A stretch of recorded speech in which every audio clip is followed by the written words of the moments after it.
Hello everyone, my name is Romain Guédon. I am a PhD student in the LIRIS laboratory in France, and today I will be presenting our work on DRIVE, a dataset for human pose estimation in a real-world driving settings.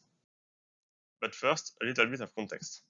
Today, human pose estimation, or HPE, is the task that aims to find key points on 2D pictures. These key points are usually placed on the arms, legs, and face, as shown on the left figure.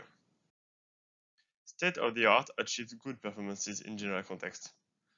Real-world applications, however, such as driver HPE, can bring new difficulties. Furthermore, actual metrics do not fully evaluate these difficulties. Therefore, I will start by presenting the state-of-the-art.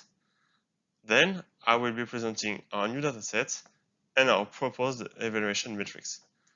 And finally, I will end with some conclusion and perspectives. So let's talk briefly about the state-of-the-art. Here are some pictures sampled from the COCO dataset, one of the main HPE datasets. This dataset depicts various poses and activities, as you can see on those pictures. However, real-world applications bring new difficulties, fully depicted in these generic datasets.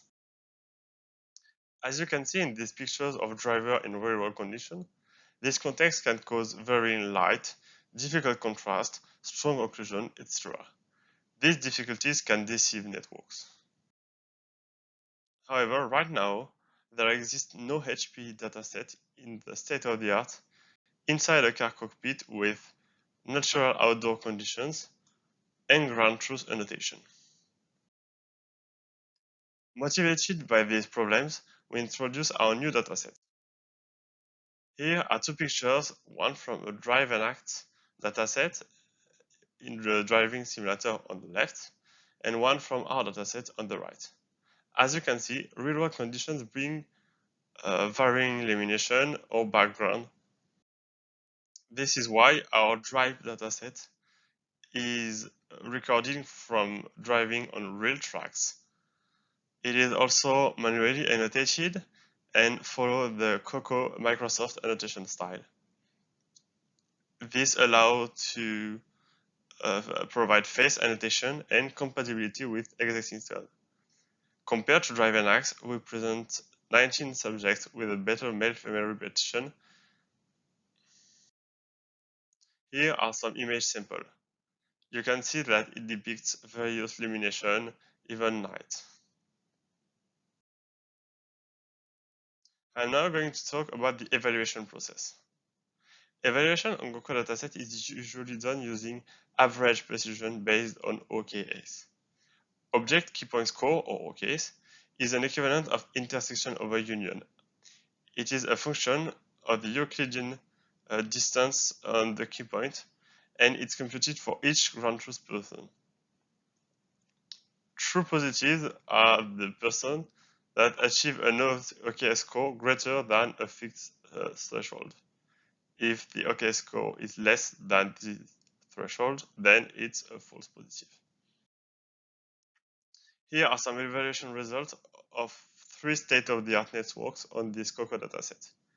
You can see that overall, these networks achieve good performances with around 75% of precision and 78% of recall. Some results on our drive dataset. For the network out of the box, you can see that the performance are close to the one observed on COCO. However, fine-tuning the network increased the performances, which show that the network can learn new information on drive. In the end, according to APOKs, HPE on drivers seems a solved problem, like you can see with this precision and recall. However, let's talk about the APOKs limitation. First, positives and negatives are computed over person, not key points. This addresses a multi-person detection problem, which seems not well suited in every context. Then, the non-annotated key points with the null visibility are discarded by this metric. This is problematic in context with strong occlusion. Here are two examples of false positive detection that are not considered by the metric. On the top, you can see that the upper body of the person behind the subject in black is falsely detected. On the bottom, you can see that left elbow and ankles are detected even with few information. To overcome these limitations, we propose a new evaluation metric. This metric is called MAPK and it is computed as so. For each key point KP, if the key point is both annotated and detected, the K score is computed and compared to a threshold to discern if they are true or false positive. If the key point is not detected but annotated or not annotated but detected, it is considered respectively as false negative and false positive. If the key point is both not detected and not annotated, it is a true negative. Finally, precision and recall are computed over these values. Here are some evaluation results with our new MAPK metrics. One benefit of MAPK is that we can provide evaluation for each body part individually. We can observe that compared to AP-OKS, the precision dropped unlike the recall. This is especially true on the head and ankles, which are difficult parts to predict in a clouded environment like inside a car. This highlights overconfidence network illustrated by a low precision and therefore high number of false positives. This flow, however, was not shown by the AP-OKS metric.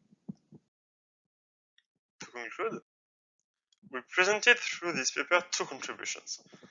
First, a new dataset depicting drivers to illustrate the difficulties brought by real-world conditions. Then, a new key point-based metric which allowed us to highlight the overconfidence of networks that were not shown with the state-of-the-art metric. As perspectives, first, it will be interesting to study the impact of the confidence threshold over the MAPK metric. We would also like to use the key point visibility in future work to provide interesting information for spatial understanding and work on the false positive issue. Thank you for your attention.